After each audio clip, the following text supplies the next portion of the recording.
Hi అండి. Boat neck blouse అనగానే చాలామంది కంగారు పడతారు. ఫుల్ షోల్డర్ ఎలా తీసుకోవాలి బాడీ మీద నుంచి. లేదు వీళ్ళు డీప్ నెక్ బ్లౌజ్ ఇచ్చారు. అదేవిధంగా బోట్ నెక్ బ్లౌజ్ కుట్టమంటున్నారు. అసలు ఫుల్ షోల్డర్ ఎలా తీసుకోవాలనేది చాలా కన్ఫ్యూజన్గా ఉంటుంది. నా దగ్గర అయితే 2 మెథడ్స్ ఉంటాయండి. ఒకటి నడుము లూజు 4వ భాగానికి 6.5 ఇంచులు కలపాలి. 6.5 ఇంచులు కలిపేసామంటే ఫుల్ షోల్డర్ వస్తుంది.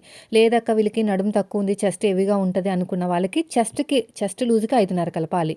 మెయిన్ వచ్చేసి చెస్ట్ లూజ్కి 5.5 కలిపితే ఎవరికైనా సెట్ అయిపోతుందండి.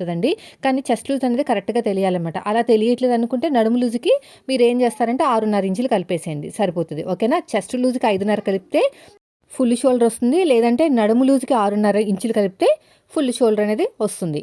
సో నేనైతే బోట్ నెక్ బ్లౌజ్ అయితే కట్ చేశానండి. పైగా మనకి ఆఫ్ నెట్ అనమాట. అంటే నెక్ దగ్గర నెట్ ఉండదు, మిగతా చోటంతా నెట్ ఉంటుంది. దీనికి సంబంధించిన ఫుల్ వీడియో అనేది నేను ఆల్రెడీ అప్లోడ్ చేశాను. కింద లింక్ ఇస్తాను. ఎవరైనా ఇంట్రెస్ట్ ఉన్న వాళ్ళు ఉంటే చూడండి. వీడియో నచ్చితే